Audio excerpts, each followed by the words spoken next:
Hi, and welcome to Coffee with Confio. I'm William Freitas, and this is Don't Fear Your Numbers for when you're starting a small business. Today we've got Nikki Firth from Your Accounting Sanctuary, and Your Accounting Sanctuary really work hard to get to know their clients so their clients can get their goals in the most tax-effective way possible. And having worked with you previously, I know that Your Accounting Sanctuary really focus on more than just the numbers. It's about getting to know the people. So Nikki, thank you for being on the show. Thank you for having me. It's great to have you on board. We'll start off with the first question really, because the idea is to give some value to business owners out there. Sure. So what is it, when setting up a business, what are the key accounting principles or elements that someone should really consider? I think the first thing, when you're setting up your own business, it's such a scary thing and you're often jumping out of a job to just do your own thing and get some freedom. But if you don't have that backing of great advisors behind you, you often make big mistakes. So I think the first thing to look at is, do you have finance available? Is it just that you're coming out of a job and you have nothing? Or have you been saving? Or have you a loan behind you? How are you going to get this business going? Have you got customers that are ready to go? Or do you need time to actually build those up? There's a lot of thought process that goes into it just to make sure that the business can get off on the right foot. Perfect. And run me through, I guess, a little bit of your process. Obviously, that's something that you chat clients through day to day. You know, have you got your finances? Have you got, where's your business coming from? That's something we've experienced, having Definitely. worked together. Yeah. Step us through that process if you can. Well, I think, like you said, it's all about relationships for us. So a lot of the time, it's not just about crunching the numbers. It's actually about sitting you down and saying, okay, what is it you're actually wanting to do? And from that, we work out what tax structure you should be in. Some people listen to their friends in the pub and think, oh, my friend's in that tax structure, so I should be as well. And it's not always the case. Some things work in different ways for different people. And so it's just making sure that that structure works for you to help your business grow. And then it's looking at things like your cash flow, your profit and loss, making sure that your business is going in the right direction that you think it should. Perfect. And next question, I'd say stereotypically, accountants don't necessarily have the best light, aren't seen as the most favourite people, or accounting in general isn't the most favourite. Yeah. Why do you think that might be? And two, why do you love accounting so much? Well, first of all, I don't blame them because there is such a bad stereotype about accountants. I think a lot of it comes from not understanding what accountants do. Okay. And I guess I was the same when I first thought about doing the job. We're not just number crunchers.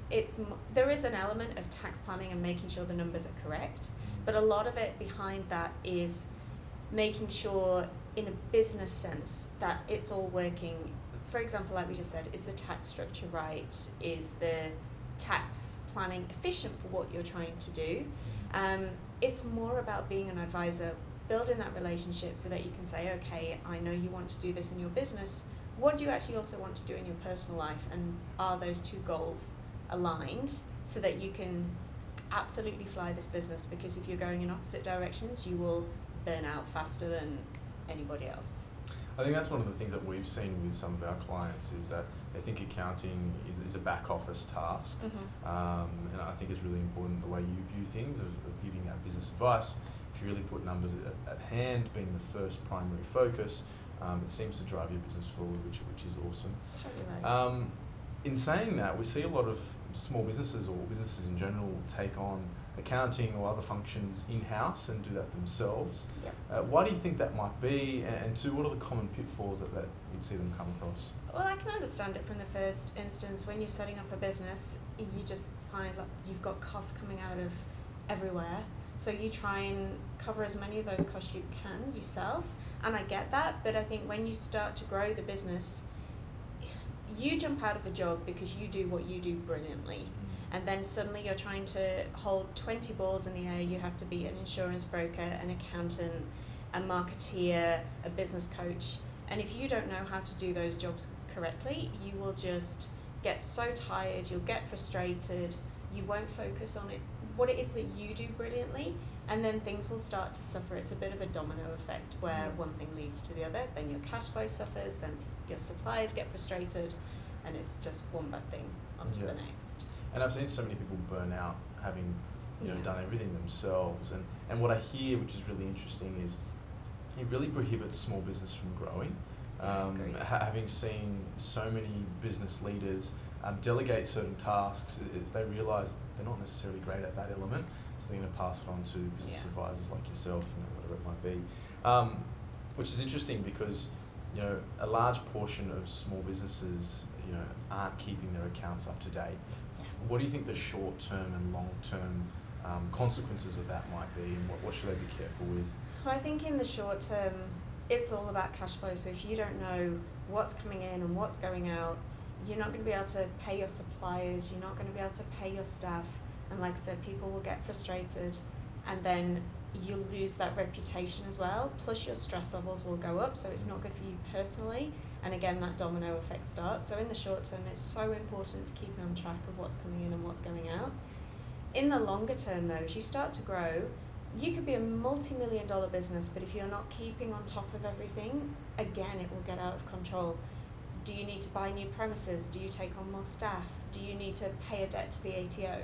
And if you're not on top of those numbers and what they should be, you're going to get yourself into a whole heap of trouble, and you could make completely the wrong decision. Are there particular industries that you see are most prone to issues in that sense? Because I see construction being one of them, where transactions are quite high. It's hard to manage, and when it's too late, it's just too late. I think that's it. Yeah, I think construction is a big one, particularly the cash-based businesses who are just so used to having cash in hand, and so they then forget what they've got to pay out. But at the same time, I see it quite a lot in the events industry as well, because they get a lot of big contracts for worldwide tours, and they have to pay things out before they necessarily get paid by their events customers. So they really have to manage that budget and the cash flow just to make sure they don't get themselves into trouble. Well, as I say, cash is king, right? Cash is king, absolutely. Cash flow is the main concern. Yeah. Nikki, lastly, one of their favourite parts of the show really is our Confio confessions. Tell us something that no one knows about you. Oh God, this is where you make yourself look really bad now. I think my plan B, when I came over here from England, my plan B was, what if I can't be an accountant? What can I do? So I always thought, maybe I could be an actress on Home and Away. Why not? So back in the UK, I did do a couple of episodes of a soap opera, which was quite exciting, but never followed up on that. But hey, it's still a plan B. You never know. You never know what's going to happen. Can we find this online? No. Not going to give that away. No, never. Great. Well, Nikki, thank you for being on the show. It's been great having you. To everyone out there, questions, if you have any questions at all for either Nikki or myself, feel free to put them up anywhere on social media. Just a direct message will be fine. We'll endeavour to get out to you and make sure you're getting that value. Again, Nikki, thank you. It's been great. And to everyone out there, thank you for tuning in to Coffee with Confio.